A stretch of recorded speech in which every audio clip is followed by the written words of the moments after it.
Tiens Alain, je vais te parler aujourd'hui, si tu es OK, de circularité de fractal. Circularité de fractal et de fractal. Ça devenait compliqué.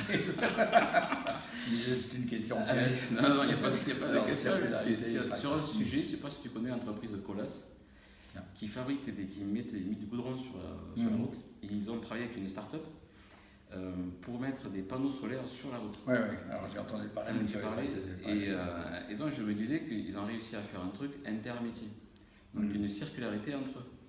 Et je me suis posé la question, c'est d'un point de vue fractal, cette entreprise-là, elle n'a pas mis en place des systèmes de circularité, circulaire ou circulatoire, je ne sais pas comment on dit, en interne. Comment leur système en interne crée cet élément-là pour qu'ils aient eu l'idée de faire un truc intermétier. Et je suppose qu'en interne, ils doivent avoir des systèmes de réunion circulaire, de réunion déléguée, ce genre d'éléments.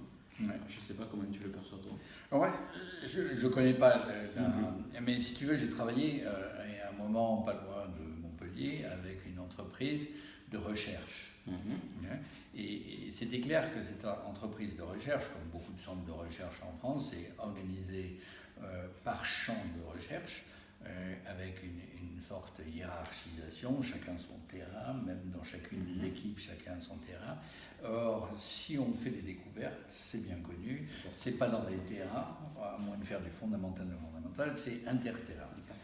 C'est comme les plantes, on découvre aujourd'hui que ça pousse beaucoup mieux si on les fait pousser ensemble plutôt que des champs de la même plante, etc. Donc, en fait, c'est évident que au niveau fractal, tous les niveaux de l'organisation, s'il y a des silos en haut, il y en a jusqu'en bas. Si on commence à créer de la transversalité, c'est pourquoi? C'est pour profiter de ce qu'on va trouver de nouveau entre les spécialités. Entre les spécialités. Dans l'entreprise, à l'intérieur de l'entreprise? Alors, en interne de l'entreprise, voire avec l'extérieur. Autrement dit, là, il me semble que c'est vraiment deux métiers totalement différents.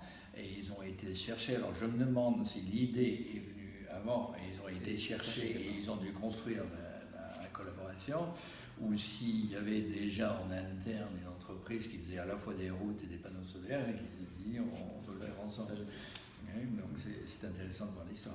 Et moi, ce que je trouve intéressant dans ces entreprises-là, c'est comment elles arrivent d'un point de vue quelque chose de l'extérieur, qui doivent refaire l'intérieur. Parce que si tu ne le fais pas à l'intérieur, tu peux le faire à l'extérieur, c'est ma croyance. De l'intérieur fait l'extérieur fait l'intérieur.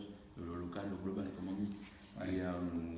Et donc là, je me dis, voilà, comment les entreprises développent ce côté circulaire, elles vont arriver à développer et créer une nouvelle richesse sur d'autres métiers, inventer autre chose. Ouais. Alors, je sais pas. C'était ma réflexion, c'était ma réflexion. Ouais. Je sais pas si tu as vu, toi, chez tes clients, moi je l'ai vu perçu chez tes clients, que le fait qu'ils, eux, en interne, réfléchissent de manière différente, ça a créé de nouveaux...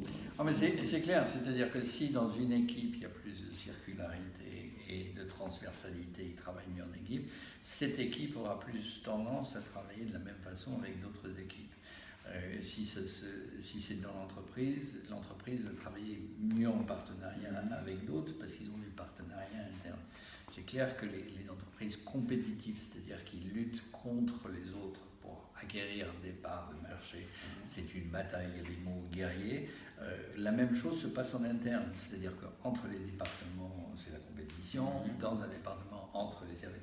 Autrement dit, dedans, dehors, c'est pareil, il faut faire attention. Comment, je donne l'exemple des États-Unis, je veux dire, comment si l'ennemi est fondamentaliste, nous on risque de le devenir, c'est-à-dire qu'à se battre contre quelque chose, on le devient. Et éventuellement, l'inverse est vrai, c'est si on est quelque chose, on va chercher quelqu'un qui nous aide à le devenir, un partenaire de la même chose. Donc ça, c'est... Bon, ça s'applique, on pourrait dire, c'est des concepts généraux. La vraie question d'un coach, c'est quand je rencontre un client, comment j'oublie tout ça et comment je l'accompagne, mais il y a ce genre de réflexion systémique qui peut apparaître. Merci.